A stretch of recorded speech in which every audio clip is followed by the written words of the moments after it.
They say the clothes make the man. All right. We're speaking with Gary Greenberg, a biblical scholar with a twist. How would you describe the research that you do? I'd like to think of it as historical or biblical revisionism, in which we look at events in the Bible and try to figure out what's behind the stories. How did they come about? Where did they come from? What facts, if any, can be brought to look at the issues? And what kinds of issues do you challenge? Well, you start with eliminating the supernatural as an explanation, and then say, what are you left with, and is there anything that can explain it? The problem is finding sources. For example, there's absolutely no historical evidence physically that's been found to show that the Exodus took place. The Exodus from Egypt? Yeah, that it, there's just no archaeological evidence that shows that occurred. So then a question becomes, where can you find evidence that maybe it's supported? But then you come into a second problem that we have no mention of the existence of Israel until one time around 1200 BCE, a little earlier than that. And then for another 400 years, the name doesn't come up in any records. There's no reference contemporaneously with Solomon, David. So we work with knowing that the stories in the Bible were written much later than the historical events that they're describing. Later meaning more recently. Years later. More recently. Yeah. Okay. Right. So if we have to deal with the problem that the biblical sources are based on something that happened hundreds of years earlier, so what is there any kind of sort of bringing archaeological evidence or historical documentation together in some way to come up with an explanation for anomalies? What do you call this this field of study? And is it is something that atheists exclusively pursue? I don't think it has anything to do with atheism or non-atheism. It's more a search for fact-based or evidentiary-based evidence. What's the best explanation based on evidence that we have to explain what got written down? And which gospels or which religious texts does this apply to? Both New Testament and Old Testament, or I prefer Jewish scripture and Christian scripture because there are issues. Are there issues, because some people use the explanation that Jesus didn't fulfill what the requirements of Messiah would be according to the Old Testament. No, the problem is a different kind. It's more ethical. New Testament is used to discredit Judaism. The term New Testament means God's promise to the Jews is no longer active because he's made a new promise, so the Jews no longer have a claim to being God's people. So that's what New Testament originates as. It just sort of has now morphed into a generic term. Are you dismissing? You're dismissing then the validity of some facts of the Old and New Testament? Well, it's a question. It's a big collection of books. It depends on what issues you're talking about, what events you're talking about, what history you're talking about, what era, and so on. Is there validity, some validity to each of those testaments?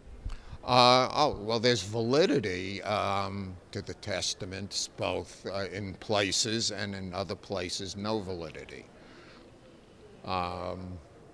It's just a difficult question to try to figure out how to put the pieces together. How about miracles? Do you believe that in the cases where they claim miracles occurred? Again, from my perspective, we don't use miracles to explain anything. No supernatural events should be described. You could describe an event and someone can claim it was a miracle, or you could describe an event and say it never happened, or you could describe an event and say they're imagining that something intervened, or you could describe an event and say, here's a better explanation for how this happened. Do you recognize, or are people in this league or association study, where are they? Well, the interesting thing is there's a massive divide between how the academic world analyzes the Bible, both scriptures, and the way the masses and the general public think about the Bible. They're just two different worlds. They're not the same. Do you come at this from, were you raised atheistic, or do you have, are you Jewish? I am Jewish by background. Do you have a family background with any connection to the Middle East? My father was born in Jerusalem, and he was a seventh-generation native-born Palestinian. You mean Jews actually existed in Israel before 1948? Yes, we not only did they exist there before 1948, we know for a fact that there were a large number of Jews in that area from Turkish. From Turkish. There was a Turkish census. Right. In the 1800s, and there was almost hardly any Arabs in there because they were mostly nomads. But the settlements really only came about after the Jews came there. In the earlier days of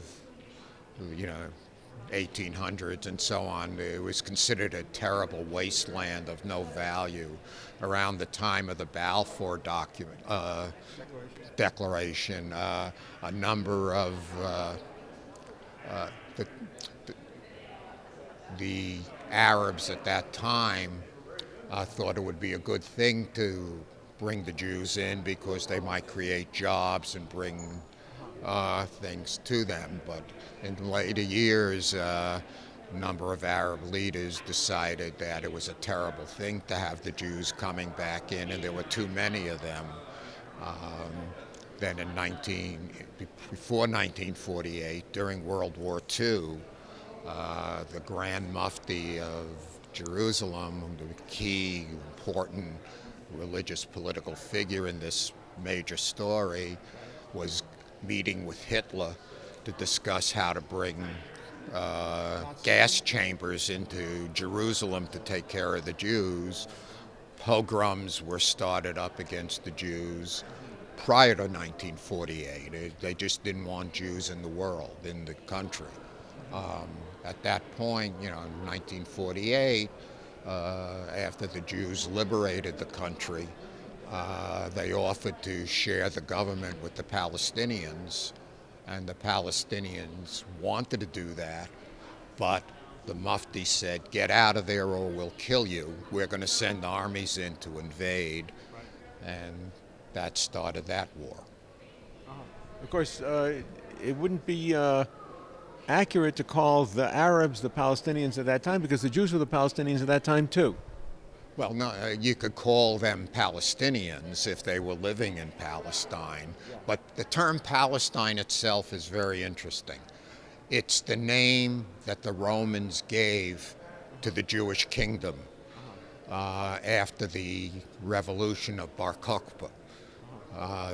That was the second major revolution against Roman colonialism in Jerusalem, in Judea. And as a punishment for the revolution, when the Romans put it down, they changed the name from Judea to Palestine. And technically, Palestine means Philistine. That's where the word originates. Doesn't that mean invaders, as I'm referred to? No? Palestine means Philistine. Yeah, no, but the Philistines were the... Philistines were Greek invaders. They came from Greece, from the islands, probably Crete. And they came into Israel around the 1100s BC, along with some other Greek invaders. So in addition to the Jewish and Christian Gospels, are the Muslim Gospels also debunked and discredited by anyone? There's some, I don't really follow that, and there really hasn't been very much work on that. I don't know if Solomon Rushdie would be considered someone who was debunking anything or not, but they put a fatwa on his head to kill him. So, but I don't really know much about the Koran and the history there, but that's also a very complicated historical question. So if I understand you correctly, you're saying that there are parts of the Old Testament and New Testament which don't hold up to scrutiny, but are there parts that do hold up to scrutiny? Well, we know that there are some parts of the later history that are somewhat corroborated by extra-biblical archaeology and inscriptions and so on. Like I said, the first reference to the existence of Israel is from an Egyptian record in about 1230 BCE. And the Egyptian record mentions a war against several countries in Canaan. And what makes it a very interesting inscription, and it's the first time Israel is ever mentioned, and Egypt never used the word again. And it's another 400 years after David and, bypassing David and Solomon before the term Israel is used again.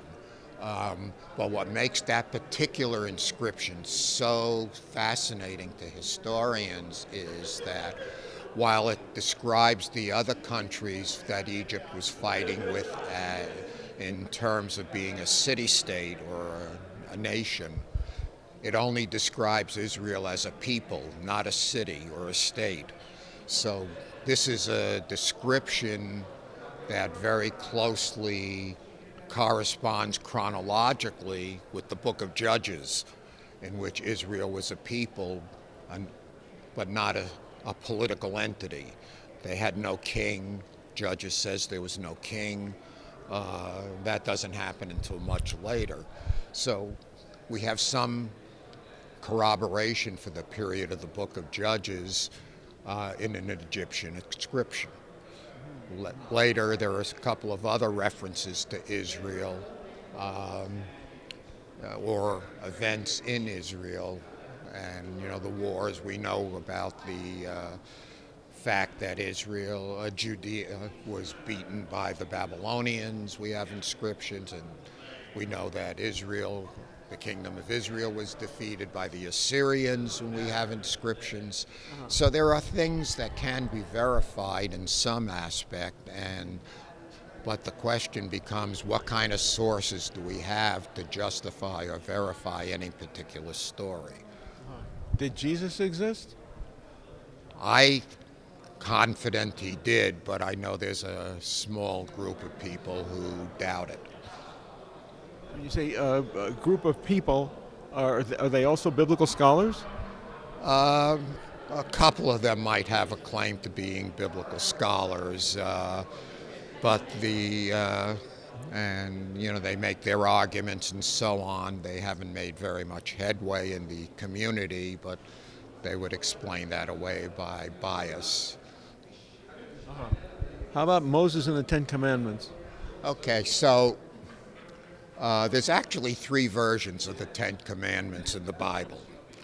2 very similar with some differences over why there's a Sabbath, and the third totally different and which is probably the original one and doesn't have a lot of the stuff that's in the first two, in the other two. Now, I've written a book called The Moses Mystery that deals in great detail with the archaeological, historical, and mythological evidence that can bear on the story of Moses. And I've determined from my own analysis that Moses did in fact exist, that he's quasi-identifiable, and that there was something that corresponds to an exodus in Egypt, but it's very different from the biblical story. How about Jewish genealogy that traces Jewish people back to the DNA of an initial group of early Jews? I'm not sure what you're asking. That there's DNA evidence linking Jews back to biblical characters, to the early Jews? No DNA evidence linking Jews to biblical characters. Not necessarily biblical characters, but to an early group of Jews. There's DNA evidence showing that at some point in time there were Jewish people living in certain likely areas. Canaan? There, some tracing of Jewish connections, and there's a lot of DNA similarities in some cases with the Arabs and so on, but that doesn't really tell us very much. But we know from writings that there were a substantial Jewish population in Judea and Samaria, from Josephus's writings and other writings and Roman writings and so on. Were your relatives religious people? Your ancestors, I mean? Yeah, my mother and father were originally somewhat religious. My father was born in Palestine. He was a seventh generation. He taught Hebrew. I was raised Jewish, but not Orthodox or conservative, just casual. And your mother, she have a connection to Israel?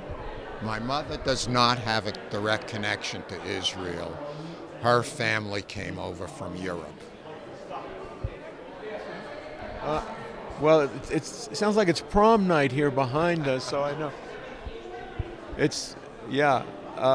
So people are wearing costumes, and so we didn't expect this wave. I know it'll pass in a minute. They're wearing a lot of feathers, and they're... Yeah, I saw some of that before.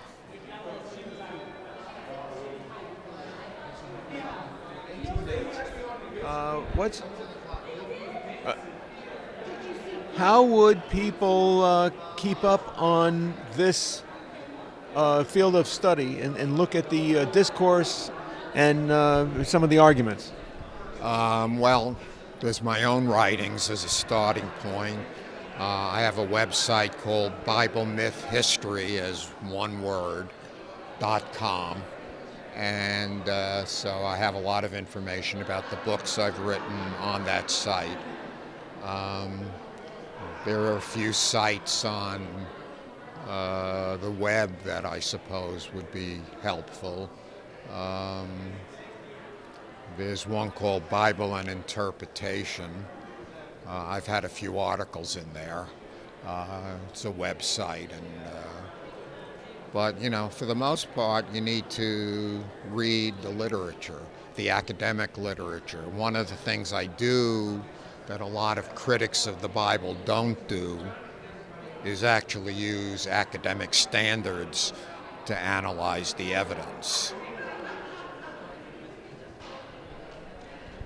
In the realm of anti-Semitism, there's a world of documentation or fake documentation or distortions that anti-Semites use to justify that Jews treat Gentiles or commanded to regard Gentiles as slaves or as animals. and that they use quotes from what they call the Bavel, Talmud, and different Talmuds that are taken out of either taken out of context or outright lies. Does any of this stuff fall under scrutiny of you and your colleagues? Well, I don't read much about that particular category. But, there's an interesting irony here. The term Semite does not appear in the Bible. It's not a biblical term. It originated in around, I think, the 19th century as a Germanic term, initially to describe a series of languages that were similar to Hebrew, which were the languages like Arabic, Aramaic, and so forth. And it was a generic term, but the term Semite comes from the fact that Noah had 3 sons, one of whom was Shem. And so Israel is descended, Jacob Israel is descended from Shem. And so that became a term, that's where the Semite term comes from. And then the Germans perverted it into something else, used Semite specifically to talk about the Jews, and became vile and terrible. But the irony is, if you look at the division of Noah's children and the generations, almost everybody in the Middle East is descended from a different branch, from the Hamitic branch.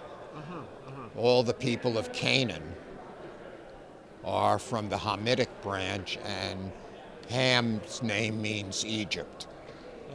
Yeah, it's actually Ham, not ham. It's not like ham sandwich. It's a chem, like in chemistry or something. And that was the Egyptian name for their country. It means the black land from the soil that in the overflowing of the Nile. And so Ham's children include all the people of Canaan and several of these Semitic people. And then there are some Semitic nations that aren't listed in the generations either.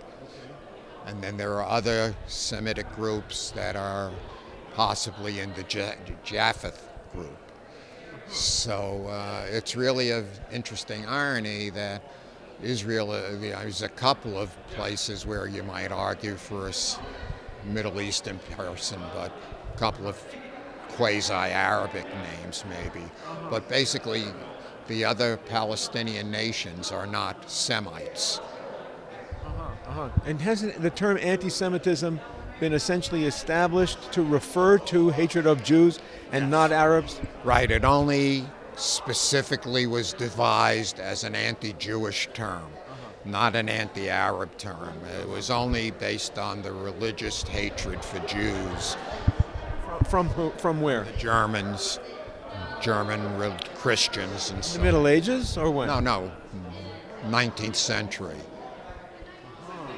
That's when it starts coming into use, when scholars first used it to describe the languages that were similar to Hebrew, and they just classified them as Semitic. But then the German scholarship used it specifically to refer to Jews and became anti-Semitic and started publishing anti-Semitic literature, Jew hatred literature. Hitler was allied with the Arab nations.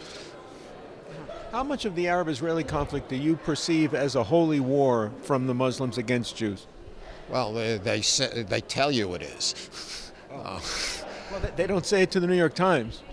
Well, yeah, they do. You just look at their literature. They say Israel has no right to be in there.